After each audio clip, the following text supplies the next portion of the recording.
그날 아침 지리산 자락에 자리 잡은 작은 산골 마을 산사리의 나뭇잎에는 아직 새벽 이슬이 맺혀 있었다.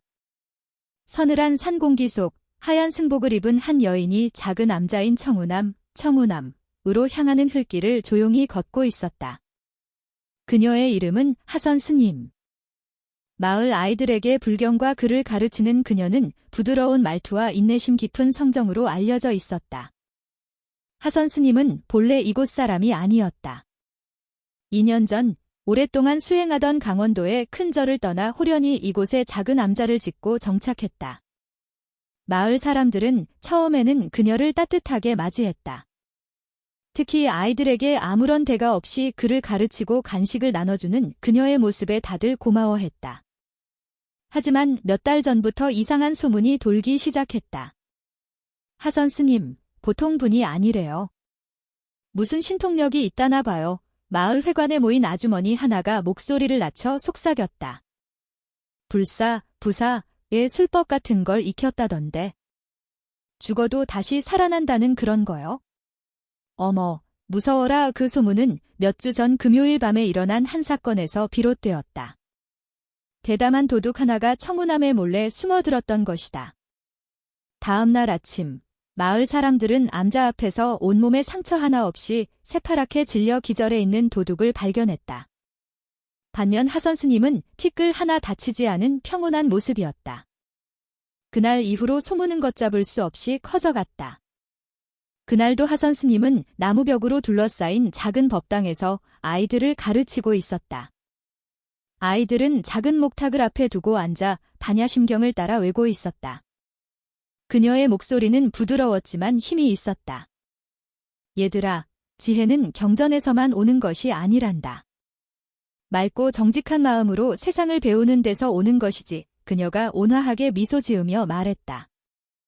하지만 창문 너머로 사복 차림의 한 남자가 그 모습을 날카롭게 지켜보고 있었다.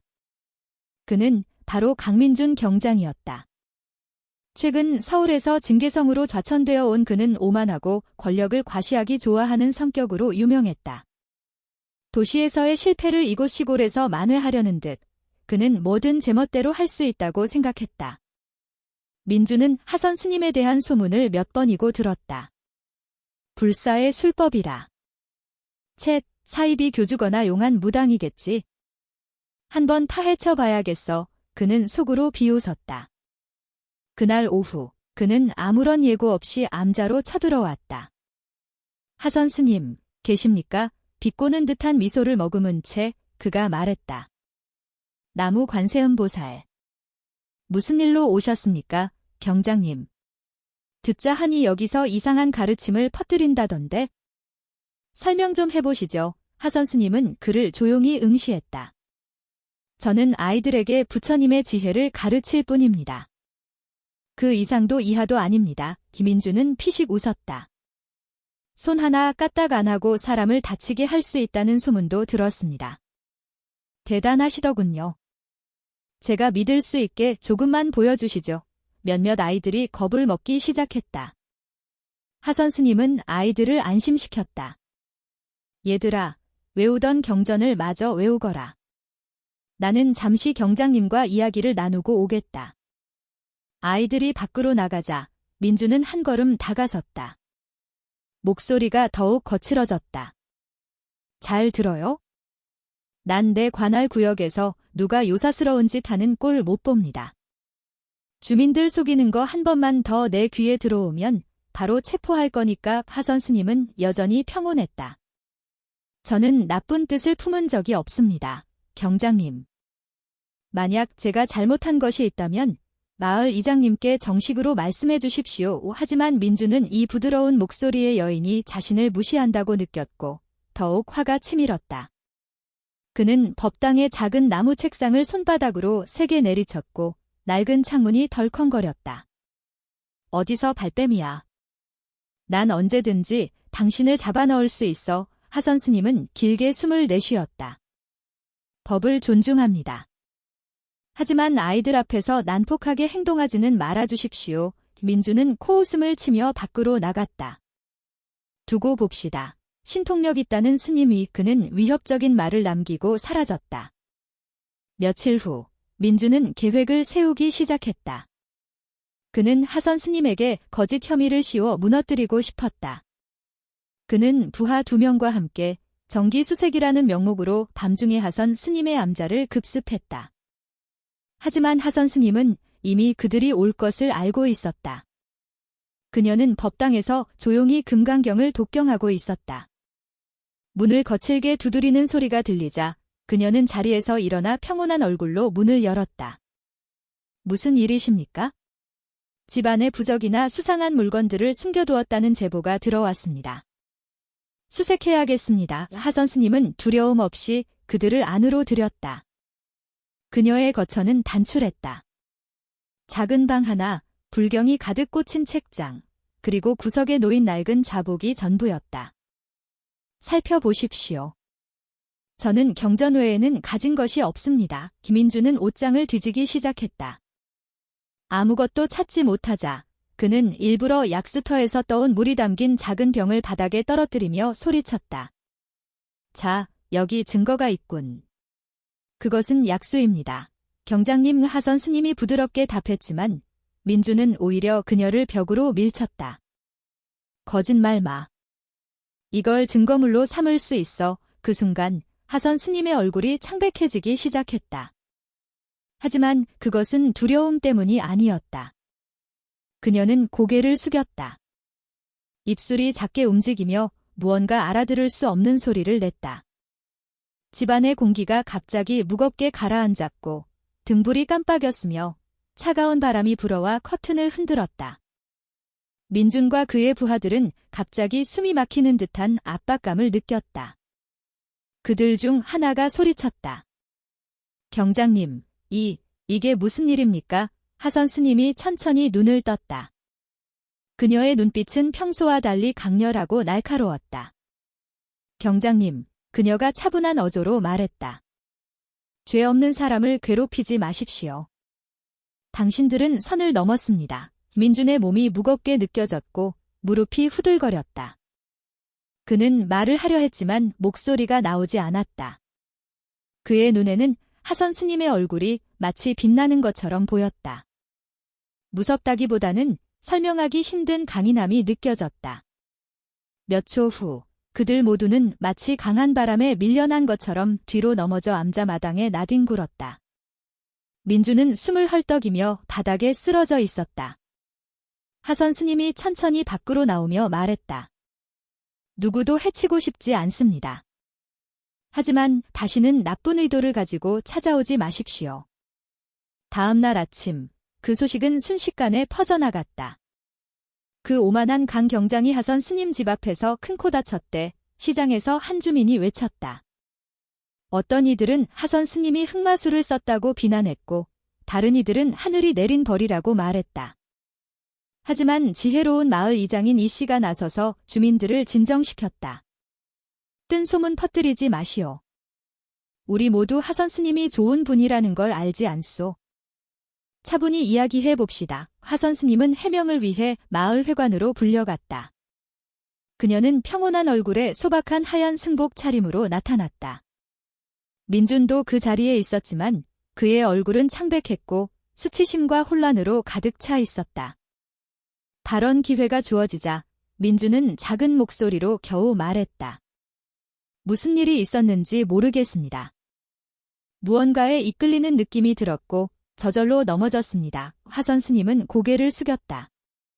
저에게는 기도 외에 아무런 힘이 없습니다. 아마도 부처님께서 우리 모두에게 진실 앞에서 교만하지 말라고 일깨워 주시려 했나 봅니다. 회관 안은 조용해졌다. 바깥의 닭 우는 소리마저 멀게 느껴졌다. 하지만 그날 이후 하선 스님은 더욱 외부와 단절했다. 그녀는 암자 밖으로 거의 나오지 않았다.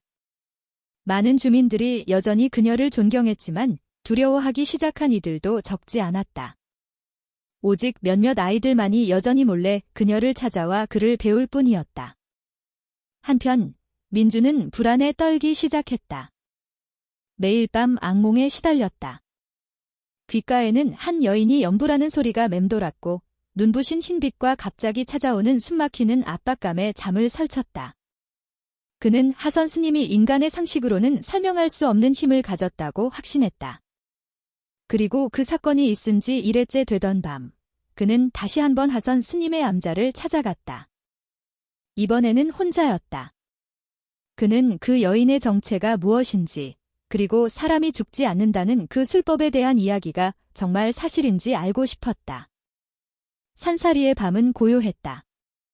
산바람이 젖은 흙냄새를 실어와 코끝을 스쳤다.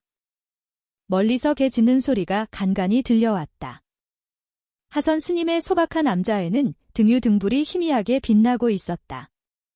하선 스님은 작은 책에 무언가를 쓰고 있었다.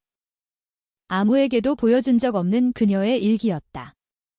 그 페이지에는 이렇게 적혀 있었다. 부처님, 세간의 오해와 비난으로부터 저를 지켜주소서. 이 비밀은 저의 오만을 위함이 아니오라. 당신께서 맡기신 소명을 지키기 위함입니다. 그때 문을 두드리는 소리가 들렸다. 느리지만 규칙적인 리듬이었다. 똑, 똑, 똑. 하선 스님은 문을 바라보며 길게 숨을 내쉬었다. 그녀는 누가 왔는지 알고 있었다. 들어오세요. 강 경장님. 그녀는 자리에서 일어나지 않은 채 말했다. 문이 띠걱거리며 열렸다. 그 뒤에는 지친 얼굴, 퀭한 눈, 그리고 이마에 식은 땀을 흘리는 민준이 서 있었다. 저 그냥 이야기 좀 하고 싶어서요. 그가 힘없이 말했다. 앉으시지요. 하선 스님이 답했다. 그녀는 여전히 평온했지만 마음속에는 경계심이 있었다. 민준은 자리에 앉았지만 감히 그녀를 똑바로 쳐다보지 못했다. 그날 밤 이후로 잠을 잘 수가 없습니다. 매일 밤 이상한 꿈을 꿉니다. 어떤 여인이 연불하는 소리가 들리는데 얼굴은 보이지 않아요. 무섭습니다. 스님. 하선 스님은 잠시 침묵했다. 그 두려움은 아마 저 때문이 아니라 경장님 자신의 행동 때문에 생겨난 것일 겁니다. 민주는 고개를 숙였다. 제가 잘못했습니다. 오만했고 무례했습니다. 하지만 그때는 그저 주민들이 사기당하지 않게 하려던 것뿐입니다. 제 임무를 수행했을 뿐이라고요. 선한 의도로 임무를 수행하는 데에는 증오가 동반되지 않습니다. 하선 스님이 부드럽게 답했다. 그녀는 자리에서 일어나 질그릇 주전자에서 물을 따랐다. 우선 목부터 축이시지요. 민주는 떨리는 손으로 찻잔을 받았다.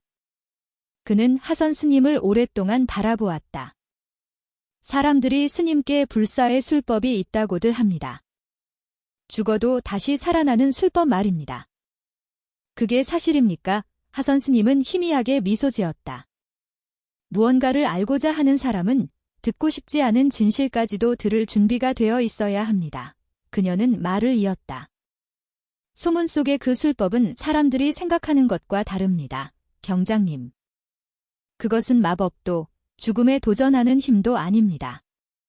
삶의 의미를 찾아가는 기나긴 수행의 일부일 뿐이지요. 민주는 침묵했다. 무슨 뜻인지 이해할 수 없었다. 하지만 하선 스님은 바람이 속삭이는 옛 이야기처럼 자신의 과거를 천천히 이야기하기 시작했다. 수년 전 산사리에 오기 전 하선은 강원도의 오래된 사찰인 금강사, 김강사의 수행자였다.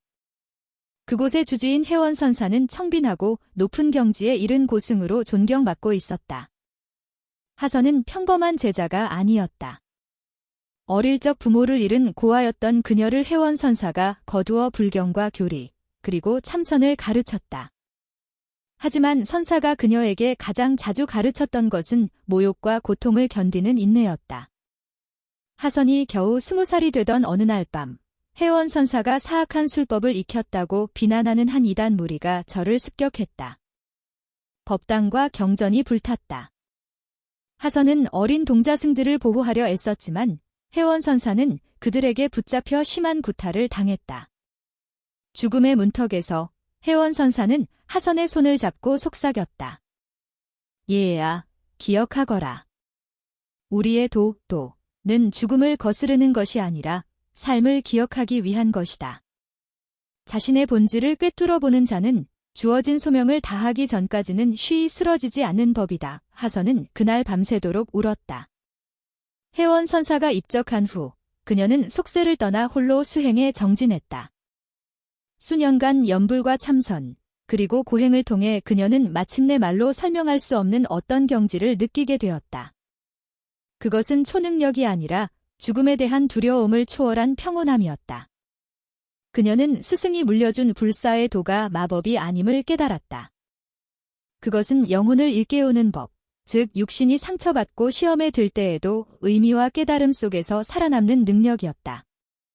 다시 그날 밤으로 돌아와 하선 스님은 민준을 부드럽게 바라보았다. 경장님, 제가 왜 경장님께서 제 암자를 수색할 때 두려워하지 않았는지 아십니까? 민준은 고개를 저었다. 인간은 육신을 해할 수는 있어도 영혼을 해할 수는 없기 때문입니다.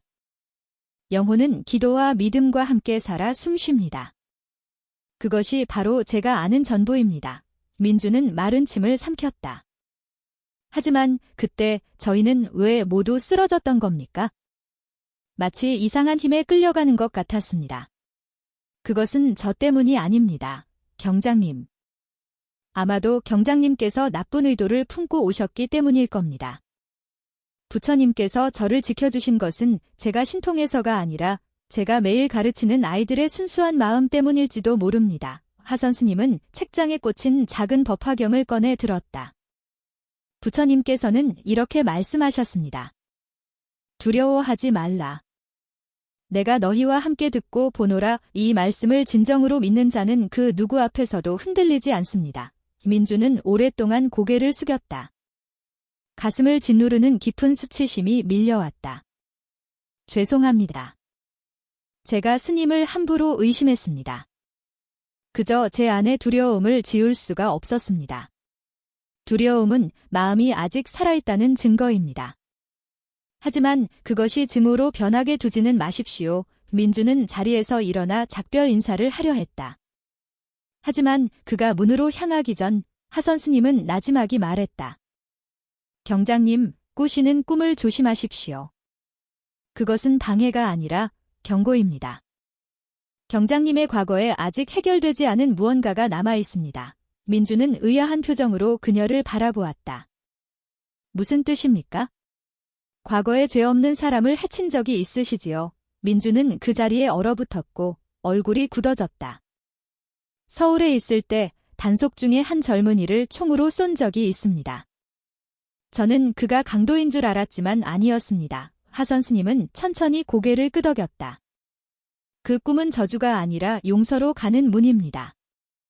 경장님께서 용기를 내어 용서를 구하신다면 그 꿈은 멈출 것입니다. 그날 밤, 민준은 복잡한 심경으로 하선 스님의 암자를 떠났다. 그는 마치 자신이 지금껏 외면해온 세상의 다른 이면을 본 것 같았다. 계급이나 무기로 진실을 재단하는 것이 아니라 진심으로 진실을 헤아리는 그런 세상. 그 후 며칠 동안 산사리는 다시 평온을 되찾았다. 하선 스님은 다시 아이들을 가르치기 시작했다. 하지만 이번에는 주민들이 단순히 그를 배우기 위해서가 아니라 조언을 구하기 위해 그녀를 찾아왔다. 그들은 하선 스님이 신통한 무당이 아니라 인내와 기도의 의미를 아는 사람이라는 것을 믿기 시작했다.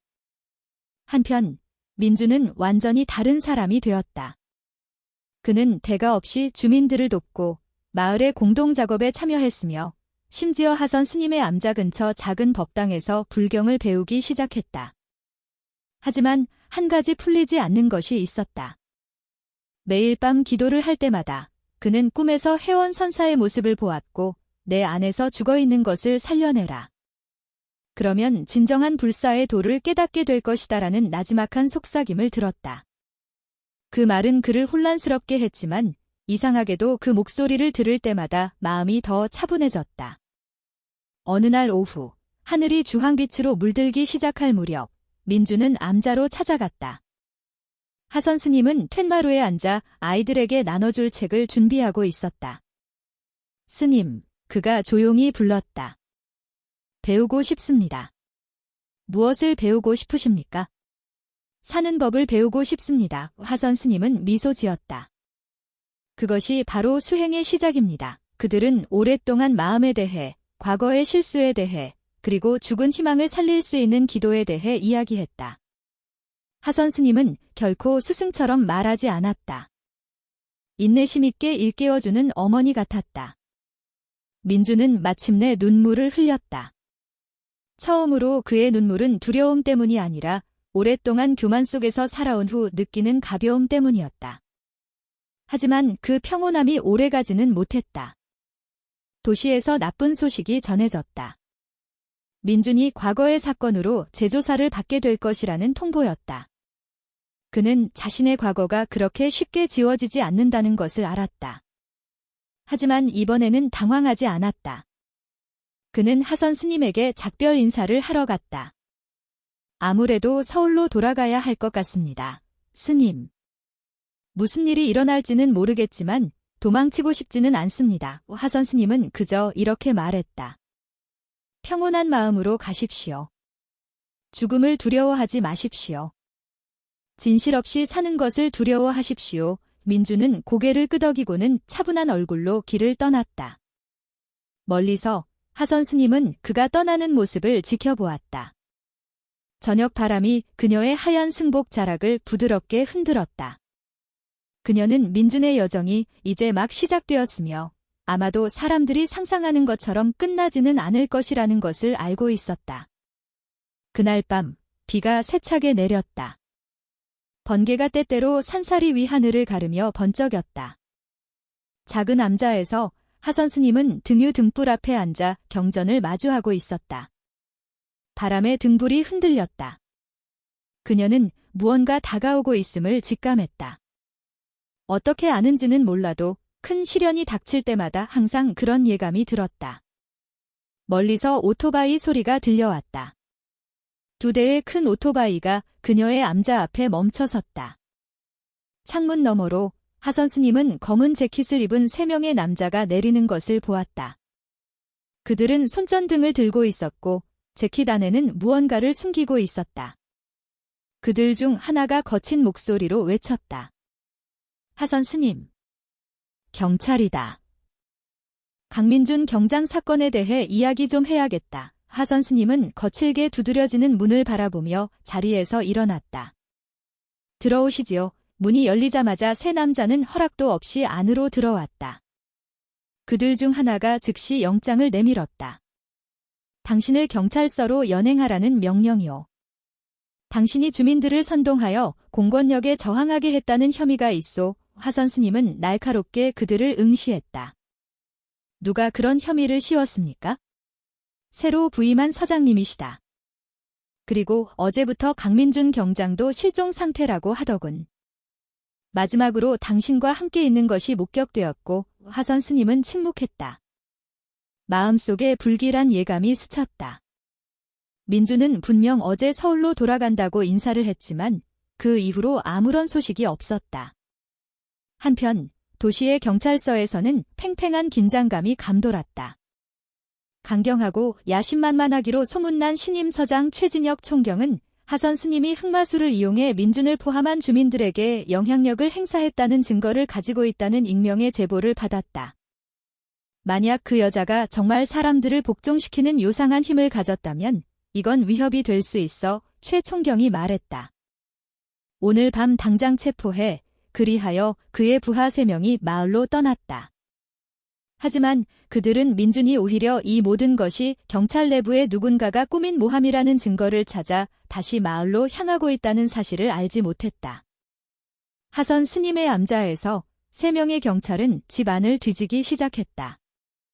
그들은 경전과 염주, 그리고 약수가 담긴 병을 발견했다. 이게 뭐야? 부적인가? 한 명이 거친 말투로 물었다. 그것은 성스러운 물입니다. 함부로 대하지 말아주십시오. 하선 스님이 조용히 답했다.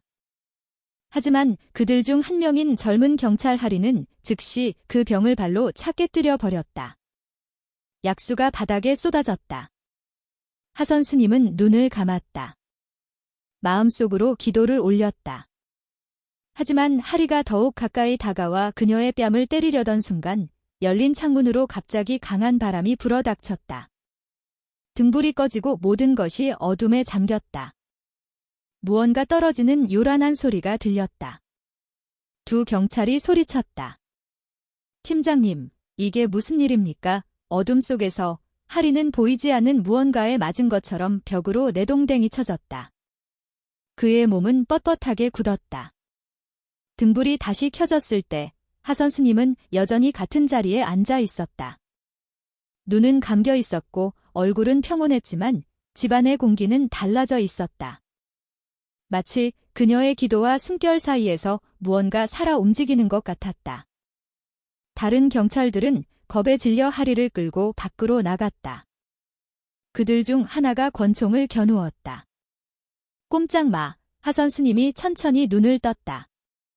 그렇게 힘이 넘친다면 쏘아보아라. 그 목소리는 차분했지만 깊이가 있었다. 남자는 몸을 떨었다.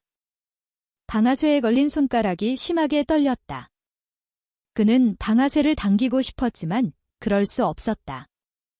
마치 보이지 않는 힘에 의해 몸이 억제된 것 같았다. 그때 오토바이 소리가 가까워졌다. 흠뻑 젖은 강민준 경장이 도착했다. 그의 얼굴은 다급했다. 멈춰. 총 내려놔. 민주는 즉시 하선 스님을 감싸 안았다. 스님, 죄송합니다. 이들이 오해한 겁니다. 하지만 그들이 더 이야기할 틈도 없이 밖에서 경찰차의 사이렌 소리가 울려 퍼졌다. 최진혁 총경이 직접 중무장한 4명의 경찰과 함께 나타났다. 그만. 둘 다 체포해. 최 총경이 소리쳤다. 민주는 하선 스님을 보호하며 일어섰다. 안 됩니다. 서장님. 이건 모두 오해입니다. 제가 그 보고서를 올렸지만 알고 보니 조작된 것이었습니다. 누군가 스님을 모함하려는 겁니다. 최 총경은 들으려 하지 않았다. 그는 앞으로 나아가 민준의 뺨을 때려 넘어뜨렸다. 저 여자 편들지 마, 강 경장. 내 머릿속에 요사스러운 술법을 걸어놓은 걸 내가 모를 줄 알아. 하선 스님은 슬픈 눈으로 최 총경을 바라보았다. 나쁜 의도를 가지고 오셨다면 저는 그저 부처님께서 당신을 그분의 공의로 심판하시길 기도할 뿐입니다. 불사의 술법이라. 최 총경은 하선 스님을 향해 권총을 겨누었다. 내 술법이 얼마나 강한지 한번 보자. 총성이 밤의 정적을 갈랐다. 하선 스님은 움찔하며 어깨에 흐르는 피를 느끼고 바닥으로 쓰러졌다. 그리고 조용해졌다. 민주는 절규했다. 스님, 하지만 하선 스님은 미동도 없었다. 눈은 감겨 있었다. 최 총경은 만족스러운 표정을 지었다. 봐라, 전부 동화 같은 이야기일 뿐이야. 그러나 갑자기 다시 바람이 불기 시작했다. 천둥 소리가 지붕을 흔들었다. 등불이 완전히 꺼졌다. 바닥에 쓰러져 있던 하선 스님의 몸이 천천히 움직이기 시작했다. 그녀의 옷에 묻은 피가 멎었다. 그녀는 천천히 부드러운 빛으로 가득 찬 눈을 떴다. 방 전체가 은은한 난초 향기로 가득 찼다. 민주는 말을 잃었다. 다른 경찰들은 두려움에 뒷걸음질 쳤다. 하선 스님은 어깨를 붙잡고 천천히 일어섰다. 최 총경님, 죄 없는 사람의 피를 보니 만족하십니까? 최 총경은 창백한 얼굴로 굳어 있었다. 넌 인간이냐, 뭐냐? 저는 평범한 사람입니다. 하지만 저는 혼자가 아닙니다. 저를 살리신 분은 부처님이시지, 제가 아닙니다. 민주는 감격의 눈물을 흘렸다. 그는 이것이 바로 진정한 불사의 도라는 것을 깨달았다. 육신이 죽음에서 되살아나는 것이 아니라 총알이나 두려움, 증오로도 죽일 수 없는 깨달음 속에서 살아나는 것. 하선 스님은 무릎 꿇고 있는 최 총경에게 다가갔다. 총경님, 모든 권력은 정직함 위에 세워지지 않으면 무너지게 되어 있습니다. 법을 억압의 도구로 삼지 마십시오. 최 총경은 고개를 숙이고 권총을 떨어뜨렸다. 그는 심하게 떨고 있었다. 내가 틀렸소. 비가 그친 며칠 후 하선 스님이 총에 맞았다는 소식은 삽시간에 퍼졌다. 하지만 이상하게도 그녀는 멀쩡히 살아있었다. 어깨에는 작은 상처만 남아있을 뿐이었다. 최진혁 총경은 결국 직위에서 해제되었고 민주는 명예를 회복했다. 마을 사람들은 이제 다른 눈으로 하선 스님을 보기 시작했다. 더 이상 단순한 스님이 아니라 진정한 믿음은 힘을 통해 증명되는 것이 아니라 비난 속에서도 굳건한 마음으로 증명된다는 것을 일깨워주는 존재로 여겼다. 모든 것이 잠잠해진 어느 날 오후, 민주는 난초 화분을 들고 암자를 찾아왔다. 스님, 그가 말했다. 저는 아직도 그날 밤 스님께서 어떻게 다시 일어나실 수 있었는지 이해가 되지 않습니다. 하선 스님은 미소 지었다. 제가 일어선 것이 아닙니다. 경장님. 제가 가르친 사람들의 기도가 저를 일으켜 세운 것입니다. 그것이 바로 제가 아는 전도입니다. 기도가 있는 한 인간은 결코 완전히 죽지 않습니다. 민주는 손에 든 꽃을 바라보다가 나지막이 말했다. 그렇다면 저도 그렇게 기도하는 법을 배우고 싶습니다. 화선 스님은 붉게 물든 저녁 하늘을 바라보았다. 당신이 미워했던 사람을 용서하는 것부터 시작하십시오. 그것이 다시 살아나기 위한 첫걸음입니다. 하지만 이야기는 아직 끝나지 않았다. 그 다음 날 밤, 하선 스님은 꿈에서 해원 선사가 강가에 서서 평화로운 미소를 짓고 있는 것을 보았다. 하선아, 너의 소명은 아직 끝나지 않았다. 불사의 돈은 혼자 간직하기 위한 것이 아니라 마음이 죽은 자들을 인도하여 다시 살아나게 하기 위한 것이다. 하선 스님은 눈물을 흘리며 잠에서 깨어났다. 그녀는 여정이 아직 끝나지 않았음을 알았지만 이제 그녀의 마음은 평온했다. 마침내 그녀는 깨달았기 때문이다. 소문 속의 그 술법은 육신이 다시 살아나는 비밀이 아니라 증오